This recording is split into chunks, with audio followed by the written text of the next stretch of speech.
আজকের দিনটা একটু ঐতিহাসিক দিন। 5ই মে।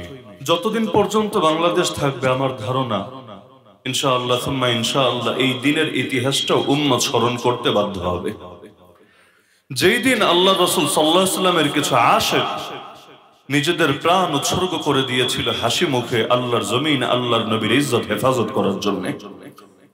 এমনকি শুধু সেই শাপলা চত্বরের ঘটনাই তো না, অতীতে ফিরে গেলে সেই 5 আর 6 মেয়ের সাথে যেমনি ভাবে শাপলা চত্বরের ঘটনা সম্পর্ক, একইভাবে 6 মেয়ের সঙ্গে বালাকোটের সেই সৈয়দ আহমদ শহীদ রহমতুল্লাহ আলাইহি সেই বালাকোটের ইতিহাসের সম্পর্ক। যেই বালাকোট একদিক থেকে ছিল বাহ্যিকভাবে মনে হচ্ছিল সব শেষ, কিন্তু আরেক দিকে ছিল বিশাল এক জিনিসের সূচনা।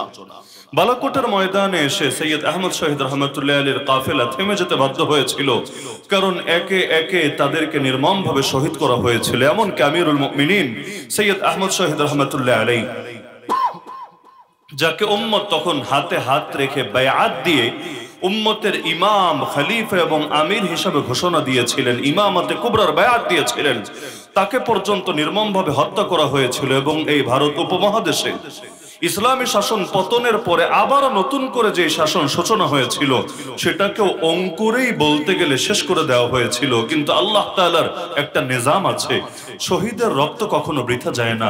যেই মাটিতে কখনো শহীদের রক্ত ঝরে ওই মাটি থেকে একদিন না একদিন ইসলামের ফুল ফোটেই ফোটে। এজন্যই তো আমরা বলি ইসলাম জিন্দা হোতা হ্যায় হর কারবালা কে বাদ। কারবালার পরে ইসলাম জিন্দা হয় কিভাবে? কারবালা মানে তো পতন, তাহলে কারবালার পরে ইসলাম আবার বিজয় হয় কিভাবে? হ্যাঁ, বাহ্য দৃষ্টিতে দেখলে কারবালা মনে হতে পারে পতন, কিন্তু পরিণামের বিবেচনায়, ফলাফলের বিবেচনায়, আল্লাহর নিজাম আর আল্লাহ সুন্নাহর বিবেচনায় দেখলে কারবালা গুলো কোনো পতন হয় না, বরং একদিকে মাজলুমের গা থেকে ফোঁটা ফোঁটা করে রক্ত ঝরে, আর একদিকে তার রক্তের প্রতিটা ফোঁটার বদৌলতে জালেমদের ধ্বংসের ফয়সালা লেখা হতে থাকে।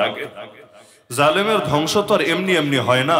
আল্লাহ রাসূল সাল্লাল্লাহু আলাইহি ওয়াসাল্লাম তার এক সাহাবী যার নাম মুআয রাদিয়াল্লাহু আনহু, তাকে ইয়ামান দেশের গভর্নর বানিয়ে পাঠাচ্ছেন। যখন নবীজি মদিনা শরীফ থেকে তাকে বিদায় দিচ্ছেন, দেওয়ার সময়ও তাকে শেষ কিছু নসিহত করে দিলেন। প্রথমে ভূমিকা দিলেন, শোনো মুআয, মনে হয় এই বছরের পর আমার সাথে তোমার আর দেখা হবে না।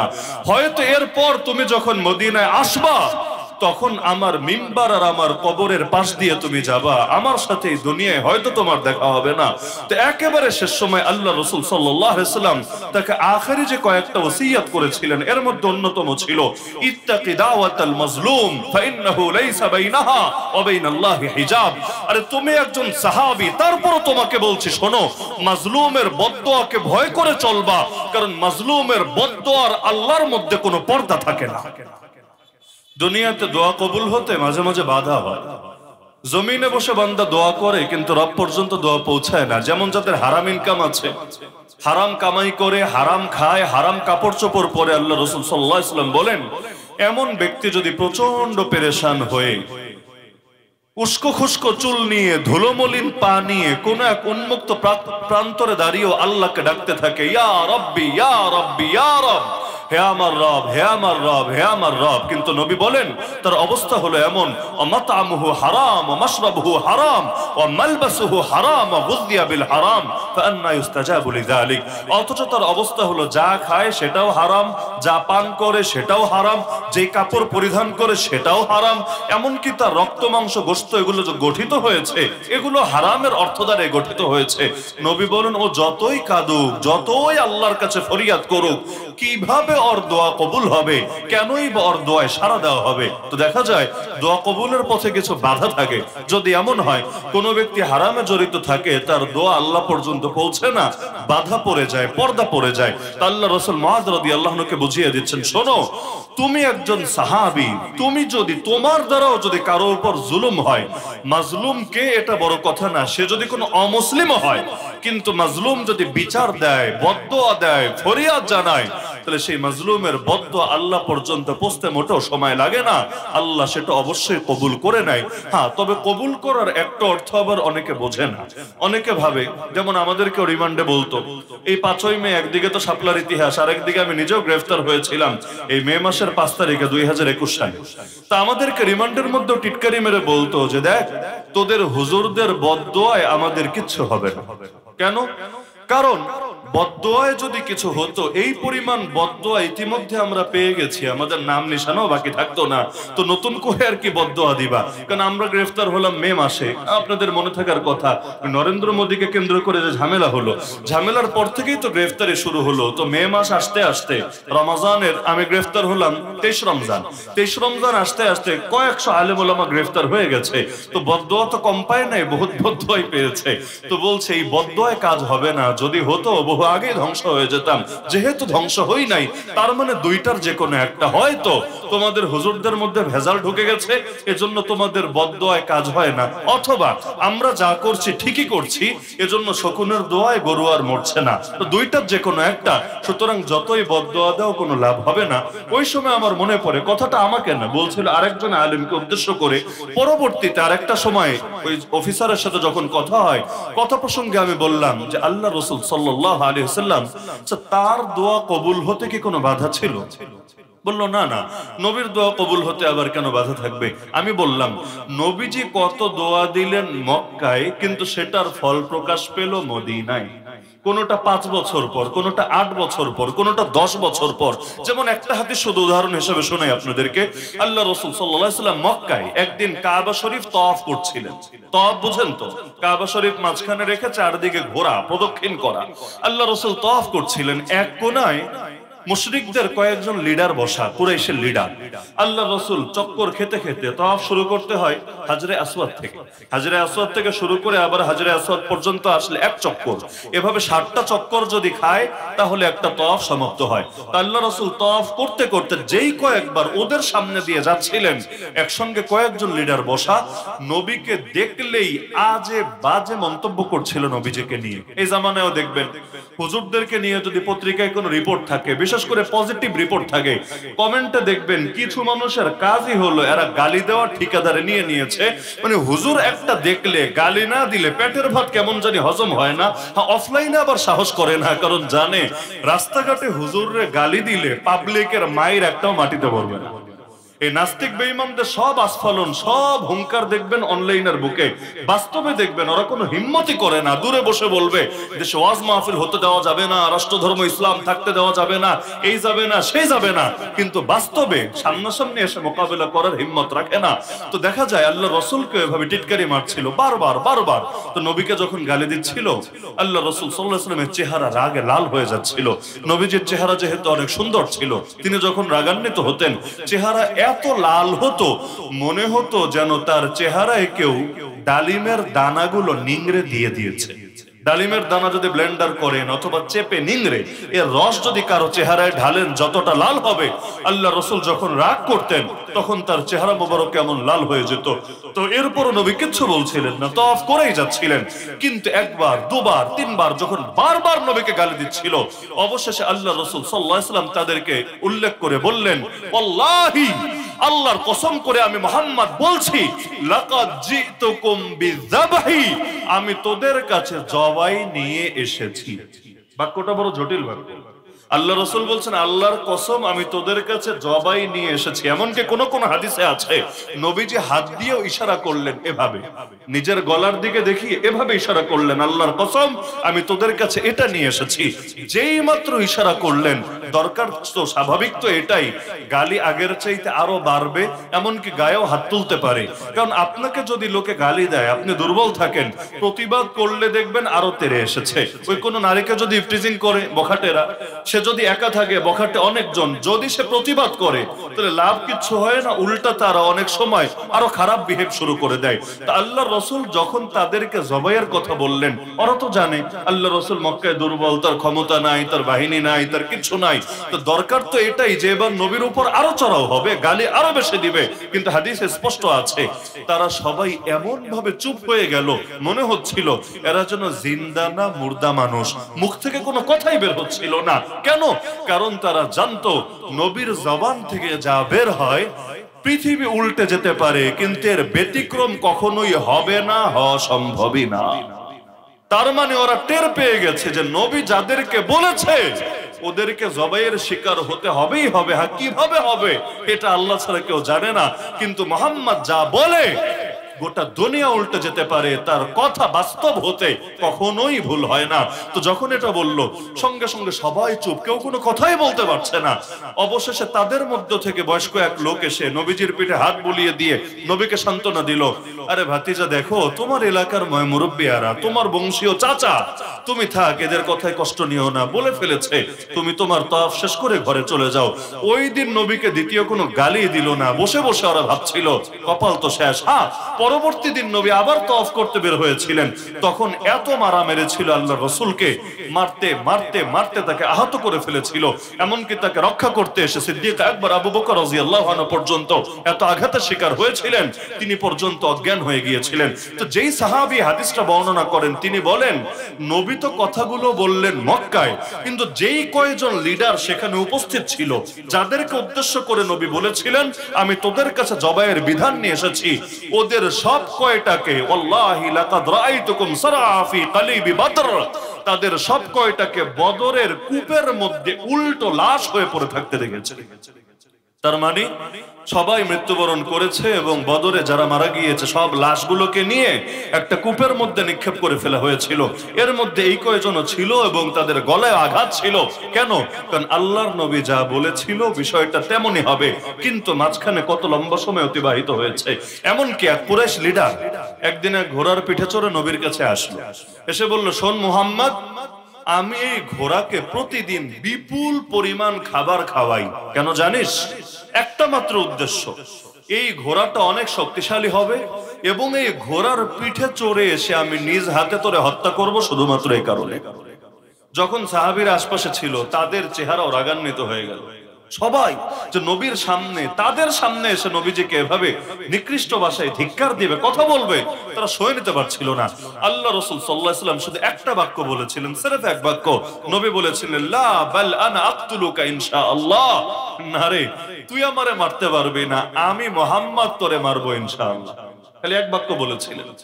আল্লাহ রাসূলের সিরাত যদি কেউ পড়েন, নবীর জীবনী পড়েন, দেখবেন নবীজি গোটা জীবনে একজন মাত্র, সির্ফ একজন মাত্র ব্যক্তিকেই নিজ হাতে হত্যা করেছিলেন, সেই হলো এই কপাল পোড়া। কিন্তু কথাটা নবী বলেছিলেন মক্কায়। কত বছর অতিবাহিত হয়ে গেল, কোনো রেজাল্ট নাই, কোনো ফলাফল নাই। এমনকি মক্কার মুশরিকরা তো কত টিটকারি মারতো, আরে তোরা যদি সত্যবাদী হস আল্লাহর আযাব এনে দেখা, আমাদের উপর গজব ফেল, গজব, যেহেতু গজব পড়ে না তার মানে তোরা সত্যবাদী না, বহু টিটকারি মারতো। কিন্তু দেখা গেল অবশেষে ঠিকই এক যুদ্ধের ময়দানে ওই লোক ওই ঘোড়ার পিঠে চড়ে নবীর দিকে এগিয়ে আসছিল, তার হাতের মধ্যে একটা বর্শা। ভাবটা এমন, নবীর কাছাকাছি এসে ঘোড়া থেকে না নেমে আল্লাহর রাসূলের বুকের মধ্যে, পেটের মধ্যে বা মাথার মধ্যে তার বর্শা দিয়ে আঘাত করবে আর নবীজি শহীদ হয়ে যাবে। যখন সাহাবীরা দেখছে যে সে মাথা থেকে পা পুরো গা লোহার মধ্যে আবৃত হয়ে, মাথায় লোহার হেলমেট, গায়ের মধ্যেও লোহার কাপড়, সব মিলে এমন ভাবে প্যাকেট হয়ে আছে যে অন্য কেউ মারলেও তার তেমন কিছু হবে না, কিন্তু সে নবীকে ঠিকই মারবে। সাহাবীরা বলল, ইয়া রাসূলুল্লাহ, অনুমতি দেন, আপনি সরে যান, আমরাই ওকে দেখে নিচ্ছি। আল্লাহ রাসূল বললেন, আমি কি বলেছিলাম মনে নাই? আমি বলেছিলাম ওর ব্যাপারটা তো আমিই দেখবো, আমি নিজ হাতে সমাধান করব, সুতরাং তোমরা সরে যাও আমার সামনে থেকে, আমার হাতে ছোট সাইজের একটা বর্শা দাও, বেশি বড় না, ছোট সাইজের একটা বর্শা দাও। সাহাবীরা আল্লাহ রাসূলের হাতে ছোট সাইজের একটা বর্শা দিল। নবীজি অপেক্ষায় আসছে, আসছে, যখন একেবারে কাছাকাছি চলে এসেছে আল্লাহ রাসূল এগিয়ে হাত থেকে বর্শাটা ছুঁড়ে মারলেন। পুরো গা তো প্যাকেট হওয়াই আছে, কিন্তু শ্বাস তো করা লাগবে, শ্বাস না করলে বাঁচবে কিভাবে? এজন্য কয়েক জায়গায় সামান্য সামান্য ছিদ্র আছে, গলা বরাবর একটা ছিদ্র ছিল, এত ছোট ছিদ্র, এখানে না তরবারি দিয়ে ঘা দেওয়া যাবে না বর্শা গিয়ে ঢুকবে, সামান্য, শুধুমাত্র শ্বাস প্রশ্বাস যাতে ঠিকভাবে চলতে পারে। আল্লাহ রাসূল ঠিক ওই জায়গা টার্গেট করে মারলেন। নবীজির হাতের নিশানা দেখেন। আপনি মায়েরা দেখেন কোন জিনিসকে নিখুঁত ভাবে পৌঁছাতে পারেন কিনা, কিন্তু একজন মানুষ ঘোড়ার পিঠে আছে, ঘোড়া তো এমনি, ঘোড়া চলতে গেলে তো এমনি উপর নিচ হতে থাকবে, শরীর এক জায়গায় থাকবে না। আল্লাহ রাসূল এমন ভাবে টার্গেট করে মারলেন, ঠিক তার গলার ওই মাঝের জায়গাটায় গিয়ে বর্ষার মাথাটা, বর্ষার মাথা যেহেতু এমন থাকে, ওই মাথাটা গিয়ে সামান্য একটু লাগলো, লেগে নিচে পড়ে গেল, পুরো ঢুকলো না, কারণ ঢোকার মতো জায়গায় নাই, কিন্তু ওই যে সামান্য একটা আঘাত লাগলো, জাস্ট কয়েক ফোঁটা রক্ত বের হলো। সে এমন ভাবে চেঁচাতে লাগলো, বড় ষাঁড় জবাই করলে যেভাবে চেঁচায় এভাবে চেঁচাতে চেঁচাতে ঘোড়ার পিঠ থেকে লাফিয়ে নিচে পড়ে গেল।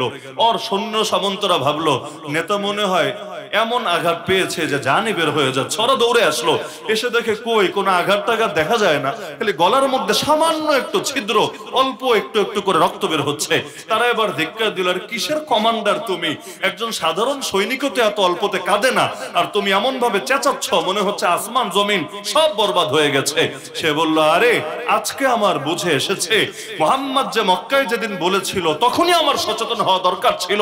যদিও কেটেছে সামান্য, কিন্তু আমার এত দরদ হচ্ছে, এত যন্ত্রণা হচ্ছে, আমার একার যন্ত্রণা যদি তোমাদের সবার মধ্যে ভাগ করে দেই তোমরা সবাই মরবা, একটাও বাঁচতে পারবা না। এমনকি আমার দিলে এখন ইয়াকিন চলে এসেছে মুহাম্মদ বর্ষা না, যদি থুতু ছুঁড়ে মারতো আমার দিকে তাহলে আমি হয়তো প্রাণে বাঁচতাম না। তো এখন এই যন্ত্রণায় ছটফট করতে করতে জায়গায় মৃত্যুবরণ করলো। আর তার সৈনিকরা এবং সকল সাহাবীরাও আল্লাহর রাসূলের জিন্দা মুজিজা নিজেদের চোখের সামনে দেখতে পেল। তাহলে বদদোয়া কবে, ফলাফল আসলো কবে? তার মানে দোয়ার বদদোয়া দুইটার ক্ষেত্রেই নগদি রেজাল্ট আসতে হবে জরুরি না, কিন্তু মাজলুমের বদদোয়া কখনোই বৃথা যায় না, শহীদের রক্ত কখনোই বৃথা যায় না। আল্লাহর নিজামটাই এমন।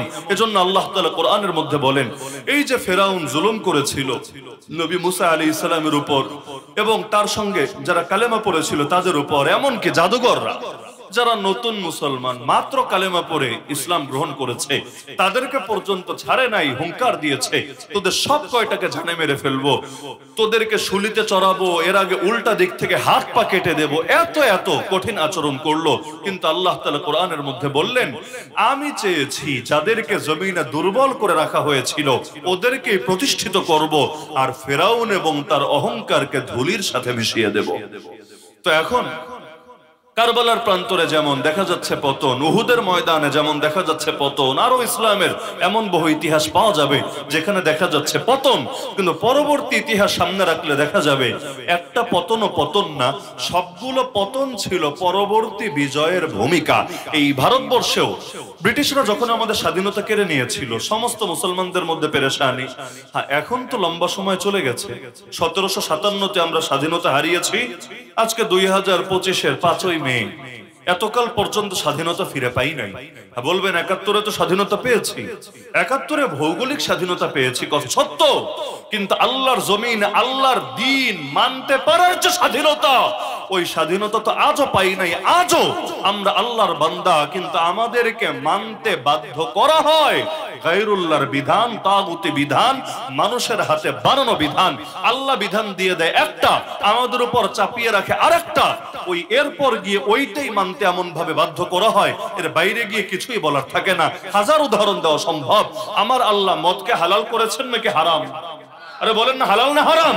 তা আমার আল্লাহ যদি মদকে হারাম করেন, বাংলাদেশে মদের বার থাকে কিভাবে? বাংলাদেশে মদের লাইসেন্স দেওয়া হয় কিভাবে? বাংলাদেশের এলিটরা যাদের অনেক টাকা পয়সা আছে, ওই সমস্ত লোকেরা তারা প্রকাশ্যে ধানমন্ডি বলেন, বনানী বলেন, গুলশান বলেন, উন্নত উন্নত জায়গায় গিয়ে তারা মদের বারে গিয়ে মদ খায় কিভাবে? আমার আল্লাহ বেশ্যাখানাকে হালাল করেছেন নাকি হারাম? তা আমার আল্লাহ যদি হারামে করে থাকেন, বাংলাদেশে লাইসেন্স নিয়ে এই জাতীয় পতিতালয় আর বেশ্যাখানা চলে কিভাবে? এমনকি 2025-এ এসে এখন এই বেশ্যাদেরকে শ্রমিক হিসাবে স্বীকৃতি চায় কোন মুখে? ইসলামী আইন থাকলে যাদেরকে সর্বোচ্চ শাস্তির আওতায় আনা হোক, ইসলামী আইন নাই, তাও তো এটাতে যে তারা সম্মানজনক জীবনে নাই কে না বোঝে। আরে যেই বাংলাদেশে সবাই ভেবেছিল এখন অন্তত এমন দিন আসবে আর কাউকে পেটের ক্ষুধার জ্বালায় নিজের দেহ ব্যবসা করে খেতে হবে না, আর কাউকে ঋণ পরিশোধের জন্য, জীবনের কোন সংগ্রামের জন্য নিজের ইজ্জত বেঁচে চলতে হবে না। ওই বাংলাদেশেও দরকার তো ছিল এদের জন্য, যারা ইতিমধ্যে বেশ্যা হয়ে গেছে, পতিতা হয়ে গেছে, তাদের জন্য পারলে অন্য কোনো কর্মসংস্থানের ব্যবস্থা করবে, সম্মানজনক জীবনের ব্যবস্থা করবে। কারণ তাদের জন্য যদি তুমি এতই দরদি হও, তাহলে যেখানে তারা সম্মানের সাথে বাঁচতে পারে, মাথা উঁচু করে থাকতে পারে, এমন কোন জিনিসের ফিকির করাই তো তোমার নৈতিকতার দাবি ছিল, কিন্তু সেটা তো করবেই না। উল্টা এখন এদেরকে শ্রমিক হিসেবে স্বীকৃতি চাচ্ছে। তো শ্রমিক যদি হয়, মালিকও তো থাকবে। শ্রমিক যদি হয়, তাহলে শ্রমিকদেরকে নিয়োগ কারা দেবে? তার মানে এটাকে কেন্দ্র করে আলাদা ইন্ডাস্ট্রি গড়ে উঠবে, আলাদা শাখা প্রশাখা গড়ে উঠবে, এখানে লক্ষ কোটি টাকা ইনভেস্ট করা হবে, তাদের নিয়মিত বেতন ভাতা থাকবে। আর তখন তখন তো অন্য সেক্টরে লোকই পাবে না। কারণ এই যে গার্মেন্টসে যারা চাকরি করে পুরো মাসে কয় টাকা পায়? 15,000, 20,000, 25,000।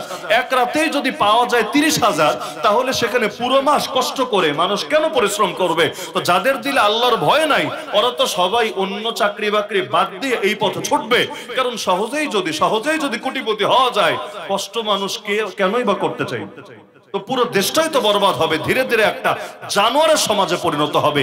এটা যে সম্মানজনক পেশা না, এর সাক্ষী তো তারা নিজেরাই। যেমন ধরেন আমি হুজুর মানুষ, আমি আমার বাচ্চারেও হুজুর বানানোর চেষ্টাই চালাচ্ছি। আমার বাচ্চারা সবগুলোই মাদ্রাসায় পড়ছে। তো মাদ্রাসায় কেন পড়ে? ডাক্তার হওয়ার জন্য, ইঞ্জিনিয়ার হওয়ার জন্য, উকিল ব্যারিস্টার হওয়ার জন্য তার মাদ্রাসায় পড়ে না। তার মানে আমি আমার পেশা নিয়ে, আমার পরিচয় নিয়ে নিজেকে সম্মানিত বোধ করি এবং আমার বাচ্চারাও এই পেশায় আসুক, এটাকেও আমি সম্মানের চোখে দেখি। একইভাবে অনেক ডাক্তার আছে, অনেক ইঞ্জিনিয়ার আছে, অনেক উকিল ব্যারিস্টার আছে, নিজের বাচ্চাকেও এই লাইনেই, মানে সে যে লাইনে আছে ওই লাইনেই আনার জন্য ছোটবেলা থেকে চেষ্টা চালাচ্ছে। নাই এমন কেন? যে ডাক্তার, তার চোখে ডাক্তারই একটা সম্মানজনক পেশা। যে ইঞ্জিনিয়ার, তার চোখে ইঞ্জিনিয়ারিং একটা সম্মানজনক পেশা। কিন্তু বাংলাদেশে এমন একটা বেশ্যাকে দেখানো সম্ভব যেই বেশ্যা নিজের মেয়েটাকেও বেশ্যাবৃত্তির পথে আনতে চায়, নিজের মেয়েটাকেও বেশ্যা বানাতে চায়। যদি এটা সম্মানজনক পেশা হতো তাহলে নিজের মেয়ের ব্যাপারেও তারা একই চিন্তা লালন করত। কিন্তু এমন বহুত বেশ্যার সাক্ষাৎকার শুধু দেশীয় মিডিয়া না, আন্তর্জাতিক মিডিয়া পর্যন্ত এসেছে, যারা নিজের বাচ্চা কখনো ভুলেও এই পথে পা না বাড়াক এটাই চায়। কেউ নিজের বাচ্চার স্কুলে পড়ায়, এমন মহিলার সাক্ষাৎকারও আছে নিজের বাচ্চাকে মাদ্রাসায় পড়ায় এই স্বপ্ন দেখে নিজের জীবন তো বরবাদ হয়েছে, অন্তত তার মেয়েটা বরবাদ না হোক, সে আলোর সন্ধান পাক, সে শান্তিপূর্ণ জীবন নিয়ে বাঁচুক, পরকালেও সে মুক্তি পেয়ে যাক। তাহলে যেই পেশায় তারা নিজেরাই সন্তুষ্ট না, ওই জিনিসকে পর্যন্ত এখন আলাদা স্বীকৃতি দিয়ে, আরে স্বীকৃতি কওমি মাদ্রাসায় দিল কয়দিন আগে, এখনো পর্যন্ত এদের কর্মসংস্থান নিয়ে কোনো ফিকির নাই, কোনো ব্যবস্থা নাই, এমনকি পরিপূর্ণ মানও এখনো দিয়ে সারে নাই। তো দরকার ছিল কি নিয়ে চিন্তা করা, আর এই ধান্দাবাজগুলো আসলে চিন্তা করে কি নিয়ে? বাংলাদেশে এখনো পর্যন্ত নারীরা শান্তিতে পর্দাও করতে পারে। এই মাঝে মাঝেই দেখবেন পত্রিকায় আসে পরীক্ষার হলে ঢুকতে দেয় নাই, নেকাব খুলতে বাধ্য করেছে। বিভিন্ন জায়গায় তারা, এমনকি রাস্তাঘাটে পর্যন্ত নারীরা নিরাপদ না। এখনো পর্যন্ত এমন কোন দিন নাই, আমার মনে পড়ে না, যেদিন পত্রিকা খুলি কিন্তু ধর্ষণের খবর পাওয়া যায় না প্রতিদিন। অথচ এই যে একটু আগে গজল গেল, আলহামদুলিল্লাহ, যে ইসলাম যদি আসে তাহলে এমন অবস্থা হবে যে একজন নারী অচেনা রোডে পর্যন্ত হেঁটে যাবে, কিন্তু এই ভয় লাগবে না কেউ তাকে নিয়ে কটূক্তি করবে। আল্লাহ রাসূলের হাদিস আছে যে একজন নারী হেরা থেকে শুরু করে অমুক এলাকায় চলে যাবে, তার দিলের মধ্যে আল্লাহ ছাড়া দ্বিতীয় কারো ভয় থাকবে না, একজন মানুষ তাকে নিয়ে কটূক্তি করবে এই আশঙ্কাই তার ভেতরে আসবে না। সাহাবীরা নিজে সেই দৃশ্য পরবর্তীতে দেখেছেন, বাস্তবেই সেটা সংঘটিত হয়েছে। তাহলে যেই দেশে নারীদের ইজ্জতি স্বাধীন না, নিরাপদ না, এমনকি এখনো পর্যন্ত যে ধর্ষণগুলো হয়েছে এগুলোর বিচারও তো হয় না। যখন যেটা হয়, দেশ কয়েকদিন গরম থাকে। আসিয়া হত্যা নিয়ে দেশ গরম ছিল না, আজকে আছে গরম নাই। ওই যে সময়ের ঘটনা, ওই সময় আমরা বলেছিলাম যে দেখবেন এক মাস পরে এগুলো স্মরণ করারও কেউ থাকবে না। ওই সময় পুরো দেশ গরম, মনে হচ্ছিল এই সব হয়ে যাবে, কিন্তু কই, এভাবে কত ধর্ষণের কেচ্ছা একে একে হারিয়ে যাচ্ছে আর যাচ্ছে আর যাচ্ছে। আর ইসলাম কি শুধু ধর্ষণের বিরুদ্ধে না জিনারও বিরুদ্ধে? বলেন না, ইসলাম কি ধর্ষণের বিরুদ্ধে না জিনারও বিরুদ্ধে? কারণ জিনার দরজা খোলা থাকলে ধর্ষণ হবেই হবে, কোনো সন্দেহ নেই। জিনার দরজা যদি খোলা থাকে ধর্ষণ হবেই হবে। আর এখন তো মামলাও হয়, বিয়ের প্রলোভনে ধর্ষণ হয় না। মানে কি? মানে তো জিনাই ছিল এতদিন, 6 মাস, 1 বছর, 2 বছর, 5 বছর জিনা ছিল, কিন্তু বিয়া করে নাই, এখন জিনাটাই ধর্ষণ হয়ে গেল। যদি বিয়া করত তাহলে আর ধর্ষণ হতো না, জিনা জিনাই থাকতো। এমনকি নারীবাদীদের মাথায় যে কয় কেজি গোবর আছে আল্লাহ ভালো জানে। এরা এখন নতুন দাবিও তুলছে সরকারের কাছে, বৈবাহিক ধর্ষণের ব্যাপারেও যাতে আইন থাকে, আইন, ফৌজদারি আইন। মানে বউ যদি স্বামীর নামে মামলা করে যে আমার স্বামী আমারে ধর্ষণ করেছে, তাহলে খবর আছে ওই জামাইয়ের জেলখানায় থাকতে হবে। আমরা যেমন কাশিমপুরে ছিলাম, ওই রকম কপাল পোড়া স্বামীরাও আমাদের সঙ্গে কাশিমপুরে দিন কাটাতে হবে। কারণ কার বউ কবে মামলা করবে কোনো গ্যারান্টি আছে? আর এটা স্বামী বেচারা প্রমাণই বা করবে কিভাবে যে না, আদালত সে রাজি ছিল, সে সম্মত ছিল, আমি তারা জোরাজোরি করি নাই, কোনো প্রকার, বিশ্বাস করেন, কোনো চাপ দেই নাই, কিচ্ছু করি নাই, সে নিজের থেকেই রাজি ছিল। কিভাবে প্রমাণ করবে? সম্ভবিত না। তার মানে বুঝেন, মানুষ দিনকে দিন বিয়েতে আগ্রহ হারিয়ে ফেলে। হারাবে তো হারাবে। বৈবাহিক ধর্ষণ এই শব্দের কারণে আসল ধর্ষণ যেটা, ওইটার ব্যাপারেও মানুষের যে রাগ আছে, ক্ষোভ আছে, এটা নষ্ট হবে। দিন শেষে ধর্ষিতারা আর বিচার পাবে না, কারণ মানুষের কাছে এই মামলারও কোনো দাম থাকবে না। বিগত দিনেও যেমন জঙ্গি মামলা দিতে দিতে দিতে দিতে দিতে এই মামলার কোনো দামই রাখেনি। বিশ্বাস হয় না? হুজুর একটা ধরলেই জঙ্গি, দাড়িওয়ালা ছেলে একটা ধরলেই জঙ্গি, যুবক একটা ধরলেই জঙ্গি। এমনকি এই যে মাহফিল করলো, কারো দিলে ধরেন চুলকানি, এখন তো আলহামদুলিল্লাহ চুলকানির দিন শেষ, এখন কেউ চুলকাতে আসলে পাবলিক তারে চুলকায় দেয়। গত বছরও তো আমার মনে আছে এই মাহফিলে আল্লামা খালেদ সাইফুল্লাহ আইয়ুবী সাহেব এসেও বয়ান করতে পারেন, মনে আছে না? শেষ টাইমে আমার বয়ান করতে হয়েছে, এসেও এ রুমে বসেও বয়ান করতে পারেন নাই, স্টেজ পর্যন্ত উঠতে পারেন নাই, কিছু লোকের গাত্রদাহ হয়েছে। তাহলে এইরকম একজন ব্যক্তি, যিনি খুব রাজনীতিবিদও না, কোন দলের তিনি সদস্যও না, কিছু না, এইরকম একজন শান্তিপূর্ণ এবং পীর সাহেব মানুষ, তার সামনে যদি এরকম করতে পারে, তাহলে বাকিদের সামনে কি করেছে এগুলো তো আপনাদের না দেখলেও অধিকাংশ তো অনুমান করার মতো যোগ্যতা আছে। তো এই যে এত জুলুম টুলুম করলো, তো এই যে জঙ্গি শব্দ দিয়েই তো বেশি দমাতে চেয়েছিল। এই যে আজকে আলহামদুলিল্লাহ আমার ভালো লেগেছে, কালেমার পতাকা উঠছে চারদিকে, রাস্তায়ও দেখেন বিশাল করে কালেমার পতাকা, অনেকের কপালের মধ্যেও দেখলাম, এই যে এখানেও ছেলেরা আছে কালেমার, তারা কপালের মধ্যে কাপড় বেঁধে রেখেছে, আরো এখানে অনেকজনের দেখা যাচ্ছে। অথচ বিগত সময় এমনও ছিল এই কালেমার পতাকা দেখলে কি রে কালেমা কেন, অন্যটা থাকলে সমস্যা নেই, কালেমা কেন, বাস এটার কারণে জঙ্গিবাদের ট্যাগ লাগায় দিত। মানুষ কালেমা ব্যবহার করতে পর্যন্ত ভয় পেতে শুরু করেছিল, নাউযুবিল্লাহি মিন যালিক। কিন্তু ফলাফল কি হয়েছে? এই পাইকারি হারে জঙ্গি মামলা দিতে দিতে মামলার ইজ্জতই ফুরিয়ে গেছে। আমরা কারাগারে দেখতাম ছেলেরা দুঃখে গজল গায়, মানে আমি জঙ্গি জঙ্গি হিসেবে গর্বিত, এই টাইপের এক একটা গজল গায়। কেন? কারণ যারে ধরবে তারই জঙ্গি, সঙ্গে থাকলে সঙ্গী, আর পা যদি না চাটে বাস তাহলেই হয়ে যাবে জঙ্গি। আল্লাহ হেফাজত করুক। তো এখন ধর্ষণ মামলা নিয়েও যদি এভাবে পাইকারি হারে মামলা দেওয়া শুরু করে, 2 দিন পর আসল ধর্ষণ মামলার কোনো ইজ্জত থাকবে? মানুষ তো তখন ধর্ষণ বিষয়টাকেও পান্তাবাদ বানিয়ে ফেলবে। তো বলছিলাম আল্লাহ যেটাকে হারাম করেন সেটা হারামই থাকে। তো বেশ্যাখানা হারাম না হালাল? তাহলে বাংলাদেশে হালাল করলোটাকে? এই যে ভাস্কর্য মূর্তি দিয়ে দেশ ভরে ফেলেছিল, মাদারীপুরে আছে কিনা আমি জানি না, আছে? তো এই যে মাদারীপুরের থেকে শুরু করে পুরো দেশে যত ভাস্কর্য ছিল, আল্লাহ কি এগুলোকে হালাল করেছেন না হারাম? তাহলে এই দেশে কারা হালাল করলো? তাহলে দেখেন, একটা স্বাধীন দেশে স্বাধীনভাবে আল্লাহর দিন মানা যায় না, কোর্ট কাচারিতে গেলে কোরআন দিয়ে বিচার পাওয়া যায় না, ব্যাংকে গেলে কোরআন সুন্নাহর আলোকে লেনদেন করা যায় না, এমনকি অধিকাংশ জায়গায় কোরআন সুন্নাহ দিয়ে কিছুই করা যায় না। কোরআন সুন্নাহ দিয়ে শুধু নামাজ পড়া যায়, রোজা রাখা যায়, হজ করা যায়, যাকাত দেওয়া যায়, এর বাইরে এমনকি পারিবারিক আইনের মধ্যে পর্যন্ত কোরআন সুন্নাহ অধিকাংশ ক্ষেত্রে অনুসরণ করা হয় না। এখন তো এগুলোকে বাদই দিতে চায়, আগে যা ছিল তাও বাদ দিতে চায়। অথচ বিগত দিনেও দেখা গিয়েছে কেউ যদি 3 তালাক দেয় বউরে, কোর্ট কাচারিতে গেলে বা সালিশে বসলে কিভাবে কিভাবে জানে মিটমাট করে দেয়, এমন ভাবে সমাধান করে দিবে, হ্যাঁ কিছু টাকা যাবে, যেতে পারে। তো 3 তালাক দেওয়ার পর ওই বউয়ের সাথে সংসার করার ব্যবস্থা হয়তো চেয়ারম্যানরা করে দিবে, না হলে আদালতের জজ যারা থাকে তারা করে দিবে। এবং এটা নিয়ে কোনো হুজুর মন্তব্য করলে ওই হুজুরে উল্টা মামলা খেতে হবে, আদালত অবমাননার মামলা অথবা আইনের বিরুদ্ধে রাষ্ট্রদ্রোহী হওয়ার মামলা, নাউযুবিল্লাহি মিন যালিক। অথচ 4 ইমাম একমত, ইমাম আবু হানিফা, ইমাম শাফিঈ, ইমাম মালিক, ইমাম আহমদ বিন হাম্বল, আর 4 ইমাম যদি কোনো মাসালায় একমত হয়ে যায় সেটাকে সর্বসম্মত ইজমাই মাসালার পর্যায়ে গণ্য করা হয়। তারা 4 জন একমত, নিজের বউরে যদি কেউ 3 তালাক দেয়, এক মজলিসে বসেও 3 তালাক যদি দেয়, তাহলে তালাক 3টাই হয়ে যায়, স্ত্রী তার থেকে চিরতরে আলাদা হয়ে যায়। আর পরবর্তীতে যদি অন্য কোনো স্বামীর সাথে বিয়ে হয়, সেখানে ছাড়াছাড়ি হয় অথবা সেই স্বামী মারা যায়, তখন সেটা তার জন্য হালাল হয়, এর আগ পর্যন্ত হালাল হয় না। আবার দ্বিতীয় বিয়েটাও ইচ্ছা করে, মানে চুক্তি করে করে দেওয়া যায় না। চুক্তি করে যদি দেয় যে তোর সঙ্গে আমার তালাক দেওয়া বোর্ডের বিয়ে দিলাম, বেশি না 3 দিন বা 1 দিন তোরে সুযোগ দিলাম, তবে বেশি ডিস্টার্ব করবি না, সাবধান, আমার আগের বউ কিন্তু, বেশি ঝামেলা টামেলা করবি না, 1 দিন পর আবার ছাইরা দিস, তারপর আবার আমি ফিরায় নিব।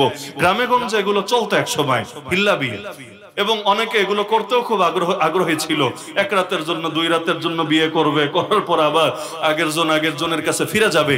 কিন্তু হাদিসে আছে কেউ যদি এভাবে চুক্তি করে অথবা যার জন্য করবে, লাআনাল্লাহুল মুহাল্লিল ওয়াল মুহাল্লাল লাহু, তাদের উভয়ের উপর আল্লাহ লানত পড়বে, আল্লাহর অভিশাপ পড়বে।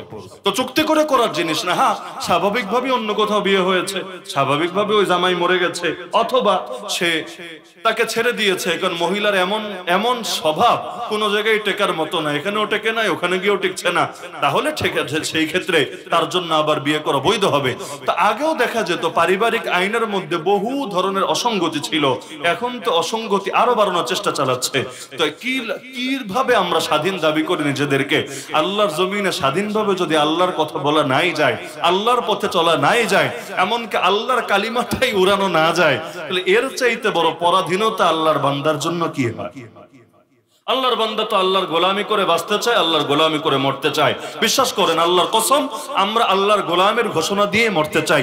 আমরা মরার সময় এটা বলে বলে যেতে চাই, লা ইলাহা ইল্লাল্লাহ, এক আল্লাহ ছাড়া গোলামের উপযুক্ত, ইবাদতের উপযুক্ত, আনুগত্যের উপযুক্ত দ্বিতীয় কেউ নাই, মুহাম্মদুর রাসূলুল্লাহ। আল্লাহ রাসূল সাল্লাল্লাহু আলাইহি সাল্লাম, মুহাম্মদ সাল্লাল্লাহু আলাইহি সাল্লাম, তিনি আল্লাহর রাসূল। বাস এই ঘোষণা দিয়ে দিয়ে আমরা মরতে চাই। তো শুরুতেও আল্লাহর গোলামের ঘোষণা।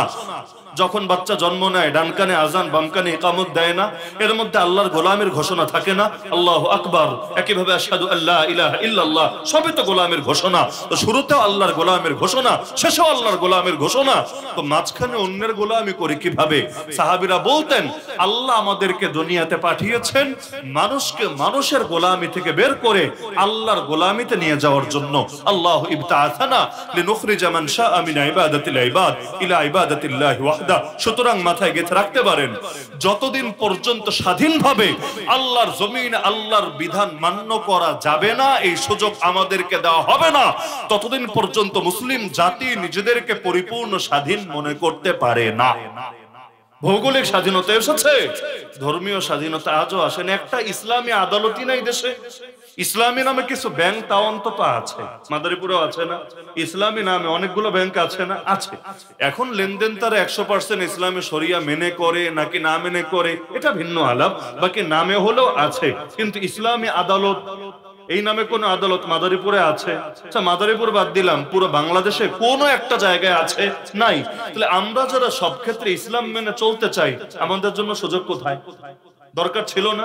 এই যে নারী সংস্কার কমিশন সরকারের কাছে প্রস্তাব জমা দিয়েছে, তারা দাবি করেছে এটা নাকি অপশনাল, এটা নাকি ইসলাম ধর্মের অনুসারীদের উপরও জোর করে চাপাতে চায় না, হিন্দু ধর্মের অনুসারীদের উপরও জোর করে চাপাতে চায় না। যারা ধর্ম না মেনে চলতে চায়, এগুলো কয়টা? পুরো বাংলাদেশ খুঁজলে কয়টা? ধরেন 10,000-ই ধরলাম, 20,000-ই ধরলাম, 50,000-ই ধরলাম। এদের জন্য নাকি প্রস্তাবনা, মানে এত টাকা খরচ করে, দেশের টাকা, আমার টাকা, আপনার টাকা খরচ করে কমিশন বানিয়ে, এতদিন মিটিং করে, এত কিছু করে, ইয়া বড় একটা রিপোর্ট বানিয়ে, এটা নাকি গুটি কয়েক নাস্তিকের জন্য, যারা ধর্ম মানতে চায় না। তো ঠিক আছে, মানলাম যেগুলো তোদের নাস্তিকদের জন্য নতুন বিধান, নতুন কিতাব, নতুন আইন, ভালো কথা। আমরা যারা ধর্ম মানি, আমাদের জন্য নিজস্ব আইন অনুসরণের সুযোগ নাই কেন? অন্তত পারিবারিক ক্ষেত্রে আমরা যাতে কোরআনের আলোকে বিচার পাই, হাদিসের আলোকে বিচার পাই, এমন কোর্ট, এমন সালিসি ব্যবস্থা কোনটাই এই দেশে নাই কেন? আর যদি নাই থাকে, তাহলে মুসলমান নিজেরা স্বাধীন ভাববে কিভাবে? দেখা তো যায় নাস্তিকদের চাইতেও কম অধিকার পাচ্ছে এই দেশের মুসলমানরা, এবং বাস্তবেও তাই। হিন্দুত্ববাদীরাও বিগত দিনগুলোতে যেই পরিমাণ স্বাধীনভাবে চলাফেরা করত, মাঝে মাঝে সন্দেহ হতো সংখ্যালঘু কি ওরা না আমরা। কারণ ভারতে গেলে সংখ্যালঘু দেখে মুসলমানদেরকে, কারণ মুসলমানরা দুর্বল থেকে সব জায়গায় প্রতিটা পদে পদে তারা শোষিত হয়, লাঞ্ছিত হয়, পীড়িত হয়, বঞ্চিত হয়। কিন্তু এই দেশেও বিগত দিনে এমন আচরণ করা হয়েছে, মাঝে মাঝে সন্দেহ লাগতো, মনে হতো আমরাই মনে হয়, বিশেষ করে আমরা হুজুররা হলাম সবচাইতে বড় সংখ্যালঘু। আর ওই হিন্দুত্ববাদীরা যারা আছে, চিন্ময় দাস থেকে শুরু করে এই টাইপের যারা আছে, ওরা হলো বাংলাদেশের সবচাইতে সংখ্যাগুরু। এখনো পর্যন্ত নাস্তিক দেখেন, পুরো বাংলাদেশ খুঁজলে নাস্তিক কত হবে? পুরো বাংলাদেশ, মাদারীপুর শহরে যত লোক আছে তার অর্ধেক হবে। বিশ্বাস হয় না? নাস্তিক সবচাইতে কম, এমনকি হিন্দুর চাইতেও কম, খ্রিস্টানের চাইতেও কম, বৌদ্ধর চাইতেও কম। বাংলাদেশে সবচাইতে সংখ্যায় কম যারা, তারাই হলো এই নাস্তিকরা। এত কম, কিন্তু এত দাপট নিয়ে চলে, এমনকি মিডিয়াগুলো পর্যন্ত, সরকার পর্যন্ত ওদেরকে এমন ভাবে আদর তোয়াজ করে যে কেউ সন্দেহে পড়বে যে আসলে এই দেশে সংখ্যালঘু কারা, নাস্তিকরা নাকি হুজুররা। কারণ এত দাপট নিয়ে ওরা এত বড় কথা বলে কিভাবে? আল্লাহ হেফাজত করুক আমাদেরকে। এই যে আমাদের ধর্মানুভূতিতে আঘাত দিয়ে ওরা ঠিকই বড় বড় গলায় লেকচার মারে, অথচ নাস্তিকদের অনুভূতিতে আঘাত করে। আপনি দেখেন কয়টা কথা বলতে পারেন। যেমন ধরেন আমি যদি একটা বাক্য বলি, যদিও কালকে এই বাক্য নিয়ে দেশ গরম হতে পারে, খালি বলি, উদাহরণ হিসাবে বলি, এই যেই কয়েকটা নারী বিষয় সংস্কার কমিশনে জড়িত ছিল এবং যারা এই প্রস্তাবনাটা নিজেরা লিখেছে বা লেখাকে অনুমোদন করেছে বা এটার পক্ষে কাজ করেছে সজ্ঞানে জেনে বুঝে, এরা একটাও, এদের অধিকাংশ তো নিজেকে মুসলমান হয়তো দাবি করেই না, তাও যদি করে এগুলো বেঈমান এবং মুরতাদ হওয়ার ব্যাপারে কোনো সন্দেহ রাখা যেতে পারে না। ধরেন এই ফতোয়াটি আমি দিলাম যে নারী বিষয় সংস্কার কমিশনে জেনে বুঝে যারা কাজ করেছে, এগুলো লিখেছে, এরা বেঈমান হয়ে গেছে, মুরতাদ হয়ে গেছে, যদি আগে মুসলমান দাবি করে আর কি। আর যদি দাবি না করে তাহলে আর বের করার তো কোনো সুযোগই নাই। ধরেন এই বাক্যটি আমি বলি, যদি কোনোভাবে ওদের কানে পৌঁছায়, দেখবেন কালকে পুরো বাংলাদেশ গরম হয়ে গেছে। কি ব্যাপার, এত বড় সাহস, তিনি নারী বিষয় সংস্কার কমিশনের এই ডাইনিগুলোকে মুরতাদ বলে ঘোষণা দিয়ে দিলেন, বেঈমান বলে ঘোষণা দিয়ে দিলেন। এগুলো নিয়ে বিতর্ক হবে না? কিন্তু ওরা আমাদেরকে জঙ্গি, মৌলবাদী, উগ্রবাদী, সাম্প্রদায়িক, এই সেই কট্টরপন্থী কত টাইপের কত ধরনের প্রমাণ চালাতেই চায়। এমনকি নারী বিষয়ক কমিশন করেছো, নারী বিষয়ে রিপোর্ট দাও, ভালো কথা, তো সেখানেও লিখেছে রাষ্ট্রধর্ম ইসলাম থাকলে নাকি ঝামেলা, রাষ্ট্রধর্ম ইসলাম থাকলে ঝামেলা, আল্লাহর উপর আস্থা ও বিশ্বাস থাকলে ঝামেলা, এগুলোর পরিবর্তে সেকুলারিজম মাইনা নিলেই নাকি সুবিধা। আরে এইটাও কি নারীদের কাম? এইটাও কি তোমাদের কমিশনের কাজ? আল্লাহ হেফাজত করুক আমাদেরকে। দেখা যাচ্ছে আমরা কি এখনো স্বাধীন নাকি পরাধীন? যতদিন পর্যন্ত মানুষকে মানুষের গোলামি করতে বাধ্য করা হবে, সেই মানুষ দেশের বাদশাহী হোক, সেই মানুষ পার্শ্ববর্তী রাষ্ট্রের কোনো ক্ষমতাধরী হোক, সেই মানুষ পশ্চিমের কোনো সুপার পাওয়ার দেশে হোক, যতদিন পর্যন্ত মানুষকে মানুষের গোলামি করতে বাধ্য করা হবে, ততদিন পর্যন্ত লা ইলাহা ইল্লাল্লাহর উপর মানুষ পরিপূর্ণ প্রতিষ্ঠিত হবে। কিভাবে? লা ইলাহা ইল্লাল্লাহ এসেছে জীবনের প্রতিটা ক্ষেত্রে বাস্তবায়িত হওয়ার জন্য। মসজিদে ঢুকলেও গোলামি করব কার? মাদ্রাসায় আসলেও গোলামি করব কার? মাহফিলে আসলে, খানকে আসলে, তাবলিগে গেলেও গোলামি করব কার? তো অর্থনীতিতে গেলে, রাজনীতিতে গেলে, ব্যবসা বাণিজ্যে গেলে, ক্ষেত খামারিতে গেলে, চাকরি বাকরিতে গেলে সেখানে গোলামি করব কার? তো জীবনের প্রতিটা ক্ষেত্র, ব্যক্তি জীবন, সামাজিক জীবন, রাষ্ট্রীয় জীবন, পারিবারিক জীবন, প্রতিটা ক্ষেত্রে আল্লাহর গোলামি যদি করা না যায়, আল্লাহকে যদি চূড়ান্ত সার্বভৌম ক্ষমতার মালিক না মানা হয়, তাহলে লা ইলাহা ইল্লাল্লাহ বা কিভাবে বাস্তবায়িত হয়? অথচ এই 47-এ যে দেশ ভাগ হয়েছিল, আমরা ইন্ডিয়া না কেন, আমরা বাংলাদেশ কেন, এই যে দেশ ভাগ হয়েছিল, এই দেশ ভাগের প্রধানতম একটা স্লোগানই তো ছিল লা ইলাহা ইল্লাল্লাহ। বলা হয় নাই পাকিস্তান কা মতলব কিয়া? তখন তো দেশে পাকিস্তান, দেশে দুইটা, এক হলো হিন্দুস্তান, এক পাকিস্তান। এবং ওই সময় এটাকেও পাকিস্তানের অংশ বানাতে এখানকার নেতাদেরও তো আপত্তি ছিল না, কি ছিল নাকি? আমরা তো দুনিয়াতে আসি নাই, আমাদের অনেকের বাপেরাও আসে নাই, কিন্তু ওই সময়ের যারা নেতা ছিল তারা কি দেশভাগে আপত্তি করেছিল? অধিকাংশই করে নাই। তো তারাও তো এই স্লোগান মেনে নিয়েছিল, পাকিস্তান কা মতলব কিয়া লা ইলাহা ইল্লাল্লাহ, পাকিস্তান কা মতলব কিয়া লা ইলাহা ইল্লাল্লাহ। তো লা ইলাহা ইল্লাল্লাহর কারণেই যদি আমরা ভাগ হই, লা ইলাহা ইল্লাল্লাহর কারণেই যদি 6 লক্ষ মানুষ রক্ত দেয়, দেশ ভাগে 6 লাখ মানুষের রক্ত গিয়েছিল, একজন দুজন না। আর কি পরিমাণ নারী ধর্ষিতা হয়েছে, কতজন আহত হয়েছে, এগুলোর হিসাব আল্লাহ ছাড়া কেউ জানে না। এই 6 লাখ মানুষের রক্তের উপর যেই দেশ গড়ে উঠেছিল, ওই দেশে আজও পর্যন্ত যে লা ইলাহা ইল্লাল্লাহ কায়েম করতে দেওয়া হলো না, এর চাইতে বড় জুলুম, বড় উদ্ধত্ত, বড় স্বৈরাচার তো আমি কিছুই মনে করি না। আরে ভাই, নেতা হাজারটা পরিবর্তন হলে কি হবে? নীতি যদি একই থাকে, নেতা 100টা পরিবর্তন হলেও কোনো লাভ নাই। নমরুদ থাকলেও যা, ফেরাউন আসলেও তা, কি লাভ হবে? যতদিন পর্যন্ত আল্লাহর জমিন আল্লাহর চূড়ান্ত ক্ষমতার মালিক না মানা হবে, কে আসলো আর কে গেল এটা বড় বিষয় না। এমন কি কে বাড়ি বানালো, কে রোড বানালো, কে এই বানালো, কে সেই বানালো, আরে রোড কি কিয়ামতের দিন আমার নাজাতের উসিলা হবে, নাকি কিয়ামতের দিন এই সেতুগুলো আল্লাহর কাছে আমার পক্ষে সুপারিশ করবে? আরে যদি আল্লাহর জমিনে আল্লাহরই রাজি করতে না পারি, এ রাস্তা ঘাট, খাবার দাবার, এগুলোর কোনো দাম থাকবে না। তখন এই দুনিয়ার নিয়ামত গুলো উল্টো জাহান্নামে আরো বেশি মাইর খাওয়ার কারণ হয়ে যাবে। কিন্তু দুঃখের বিষয়, সেই 1757 থেকে আজ 2025 অর্ধেক হয়ে চলছে প্রায়, এখনো পর্যন্ত সেই যে স্বাধীনতা হারিয়েছে আর সেই স্বাধীনতা ফিরে পাই নাই। মাঝখানে একবার এসেছিল, ওই যে বললাম সৈয়দ আহমদ শহীদ রহমতুল্লাহর হাত ধরে বিজয় যাত্রা শুরু করেছিলেন। এক মুফতি ফতোয়া দিয়েছিলেন, মুফতিদের ফতোয়ায় বড় দাম আছে। সেকুলাররা বোঝে না, নাস্তিকরা বোঝে না, কিন্তু বাস্তবে মুফতিদের ফতোয়ায় অনেক দাম আছে। এক একটা ফতোয়া মাঝে মাঝে এক একটা বিপ্লব ঘটায় দেয়। আলহামদুলিল্লাহ, হুজুরদের শক্তি এমনি দেখা যায় না। আসলে হুজুরদের শক্তি এমনি দেখা যায় না। তাদের হাতে বোমাও নাই, তাদের হাতে অস্ত্রও নাই, তাদের হয়তো বড় কিছুই নাই, কিন্তু তাদের সাথে তো আল্লাহ সম্পর্ক আছে। আর কিছু থাক বা না থাক, ওইখান থেকে যদি ফয়সালা নেমে আসে, পৃথিবীর মানুষ সেটাকে কিভাবে ঠেকাতে পারে? এই দুর্বল, এই অসহায়, নিরীহ হুজুরদের পাওয়ার দেখেন না। আলহামদুলিল্লাহ, আফগানিস্তানের জমিনে এই হুজুরদের হাত ধরেই তো আবারও দিন প্রতিষ্ঠা হয়েছে। হুজুরদের হাত ধরে না, কওমি মাদ্রাসার একজন হুজুর, কয়েকজন ছাত্র। মোল্লা ওমর কি একজন হুজুর? তো অনেক বড় হুজুর না যে শাইখুল হাদিস, মুফতি আজম, বড় মুহাদ্দিস, বড় বক্তা, কিচ্ছু না রে ভাই। ওই ছোট ছোট বাচ্চাদেরকে পড়ায়, ছোট একজন হুজুর, সাধারণ একজন হুজুর। কিন্তু তার দিলে একটা দরদ ছিল যে 9টা বছর যুদ্ধ করলাম সোভিয়েত ইউনিয়নের বিপক্ষে, রাশিয়া এবং অন্যান্য দেশের বিপক্ষে। তো এখন এতকাল পর যে স্বাধীনতা আসলো, এখন দেখা যাচ্ছে জুলুম তো কমে নাই, জুলুম আরো বেড়ে গেল। তো যুদ্ধ করে দেশ স্বাধীন করে কি লাভ যদি জুলুম আরো বাড়ে? মানুষ পেরেশান হবে না? হবে, অবশ্যই হবে। তো এখন দেখা গেল যে এখন চাঁদাবাজি আরো বেড়ে গেল, বাংলাদেশেও বেড়েছে, সব জায়গায় বেড়েছে। এই প্রতিটা আন্দোলন সংগ্রামের পর চাঁদাবাজি কিভাবে কিভাবে জানি হু হু করে বাড়ে। কেন বাড়ে, কিভাবে বাড়ে, এগুলো আল্লাহ ভালো জানে।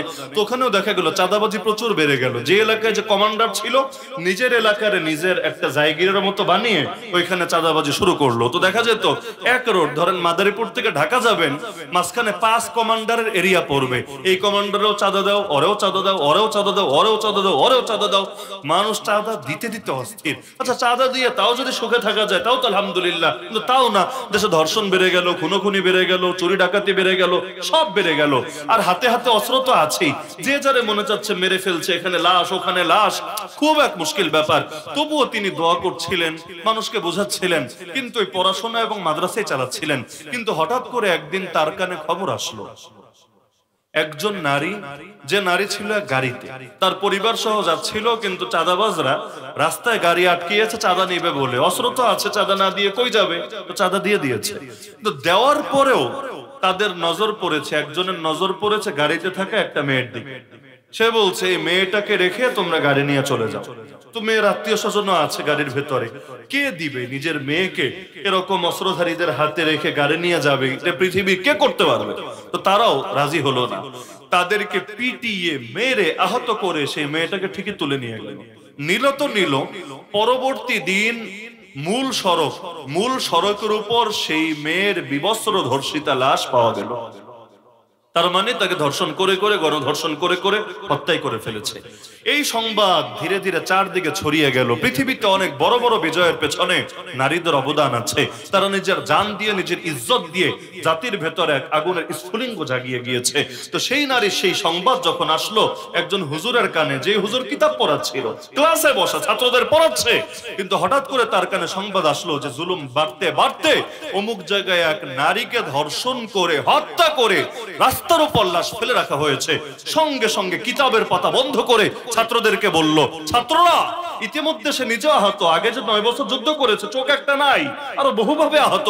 কিন্তু ছাত্রদেরকে বলল, ছাত্ররা, পড়ালেখা বহুত হয়েছে, বেঁচে থাকলে আরো হবে। যদি মা বোনের ইজ্জতে হেফাজতে না থাকে, যদি আল্লাহর জমিন, আল্লাহর দিন বিজয়ী না থাকে, যদি মুসলমানরা যুদ্ধ শেষ হওয়ার পর আরো বেশি পেরেশানির ভেতরে থাকে, কি হবে এত পড়ালেখা দিয়ে? চলো, আমাদের যতটুকু সামর্থ্য আছে তা নিয়ে বদরের মতো আমরাও নেমে পড়ি ময়দানে। ইম্মান নাসর ওয়া ইম্মা শাহাদা, হয়তো কপালে বিজয় আসবে অথবা নসিবে শাহাদাত জুটবে। যেইটাই হোক আলহামদুলিল্লাহ, বিজয়ী হলো আলহামদুলিল্লাহ, আর যদি আল্লাহ শহীদ বানায় আরো বেশি করে আলহামদুলিল্লাহ। চলো আমরা নেমে পড়ি। এই ক্লাসের কয়েকটা ছাত্রকে নিয়ে নামলো। ওই ছাত্রকেই পশতু ভাষায়, মানে আফগানিদের যে ভাষা, ওই পশতু ভাষায় বলে তালেবান। এটা কোনো দলের নাম না, তালেবান মানে স্টুডেন্টস, তালেবান মানে স্টুডেন্টস। তো যেহেতু ক্লাসের ছেলেগুলোকে নিয়ে নেমেছে, এজন্য লোকে বলল, কি রে, তালেবান নিয়ে নেমেছে, ছাত্র নিয়ে নেমেছে। ওই যে ছাত্র নিয়ে নামলো, তারাও ভাবে নাই কতটুকু পৌঁছতে পারবে। নেমেছিল তো একটু সামান্য নিজেদের যতটুকু সাধ্যে আছে এটা করার জন্য। আল্লাহ আল্লাহর কি কুদরত। আল্লাহ ওই কাফেলাকে এমন সাহায্য করলেন, 2 দিন আগে যাদের নাম নিশানা ছিল না, যেই মানুষটা বড় সড়ো হুজুরও না, বড় কোনো কমান্ডারও না, কিচ্ছু না, কিন্তু আল্লাহ তাআলা তাকে আমিরুল মুমিনিন বানায় দিলেন। 1996 থেকে 2001 পর্যন্ত স্বাধীন দেশে ইসলামী শাসন পরিচালনা করলেন। অবশেষে আমেরিকার বদনজর লেগে গেল, আমেরিকা এসে 19টা বছর পর্যন্ত জুলুম করলো, কিন্তু এরপর আল্লাহ তাদেরকে আরো শক্তিশালী করে সামনে আনলো। 1996 থেকে যে শাসনের ধারা আলহামদুলিল্লাহ এখনো পর্যন্ত চলছে। আল্লাহ চাইলে সেখান থেকে ইনশাআল্লাহ একসময় খেলাফতের সূর্য সারা দুনিয়া উঠবে। বলবেন এটা দাবি করলাম কিভাবে? দাবি করেছি তিরমিজি শরীফের এক হাদিসের আলোকে, যে হাদিস আমরা দাওরায়ে হাদিসের বছর পড়েছি। যখন পড়েছি ওই সময় তারা বিজয়ী হয়নি, তারা তো বিজয়ী হয়েছে 15 আগস্ট আমাদের জেলের বছর, মনে থাকবে আর কি। জেলে বসে আমরা মিষ্টি খেয়েছি আলহামদুলিল্লাহ। জেলের ক্যান্টিনে মিষ্টি পাওয়া যায়, কারো জামিন হলে সবাইরে মোটামুটি মিষ্টি খাওয়ায় আর কি। তো যেই দিন 15 আগস্ট আল্লাহর বান্দারা বিজয়ী হয়েছে, বাংলাদেশ আমার জানা মতে কোন জেলের ক্যান্টিনে মিষ্টি এক পিসও বাকি ছিল না, এই পরিমাণ মানুষ মিষ্টি খেয়েছে। আর 15 আগস্ট কি জানি একটা দিবস, মানে এই দিন বহু কিছুই ঘটে, একজনের জন্মদিন, একজনের মৃত্যুদিন, আবার গিয়ে পার্শ্ববর্তী কোন দেশের স্বাধীনতা দিবস, আবার গিয়ে এখন হলো গিয়ে নতুন করে এই জাতির মুক্তির দিবস। তো দেখা গেল সারা দুনিয়া আলহামদুলিল্লাহ আনন্দ করেছে, কারণ আল্লাহ তাআলা তার কুদরতের প্রকাশ দেখিয়েছে। যাদেরকে লোকে গালি দিত কাঠমোল্লা বলে, যাদের শক্তি নাই, অস্ত্র নাই, কিছু নাই, এমনকি আন্তর্জাতিক সহায়তাও নাই, ওই কাঠমোল্লাদের হাতে আল্লাহ কত বড় বিজয় দিয়েছে। স্টিল মোল্লা যদি নামে, রড মোল্লা যদি নামে, তাহলে কি যে হবে আল্লাহ ভালো জানে। আসল খেলা তো বাকি আছে, কারণ ইমাম মাহদি আসবে, আল্লাহ নবী ঈসা আবারও আসবে। যখন আসবে কুফুরের নাম নিশানাও জমিন থেকে হারায়া যাবে।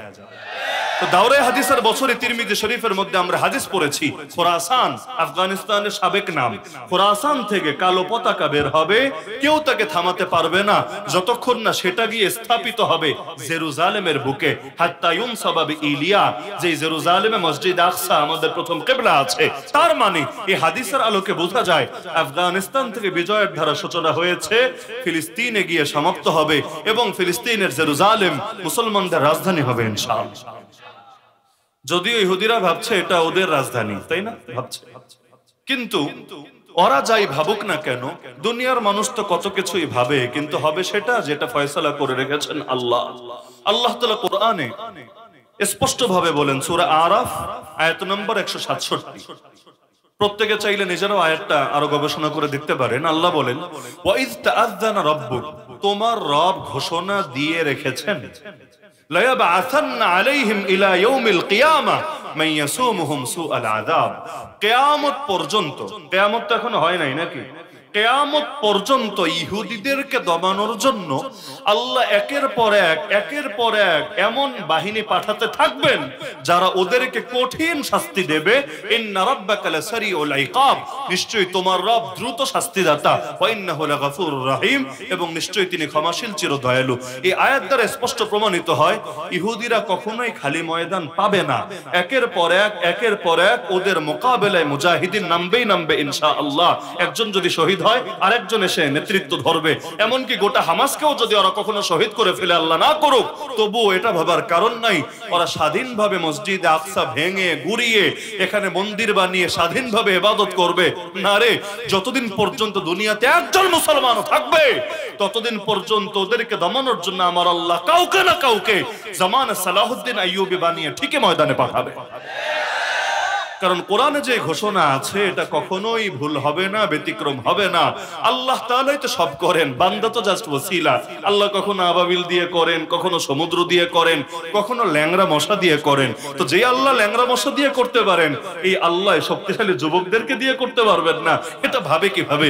দুনিয়ায় 200 কোটি মুসলমান আছে, এই 200 কোটির মধ্যে কত সালাহুদ্দিন যে লুকায়া আছে, কোন দিকে কে যে মাথা চারা দিবে, আর এই জালেমদেরকে ওদের শয়তানি আর ভণ্ডামির প্রতিটা অহংকারকে মাটির সাথে মিশায় দিবে, এগুলো ইনশাআল্লাহ ইতিহাসে স্বর্ণাক্ষরে লেখা হতে থাকবে। তো এখন দেখা যাচ্ছে যে এই দুর্বল মানুষদের দিয়ে আল্লাহ কাজ করায় না। তো 1757-তে স্বাধীনতা হারালাম, এরপর একজন হুজুর একটা ফতোয়া দিয়েছিল, যে হুজুরের নাম শাহ আব্দুল আজিজ মুহাদ্দিস দেহলভী রাহমাতুল্লাহ আলাইহি, নাম হয়তো অনেকেই শুনেছেন।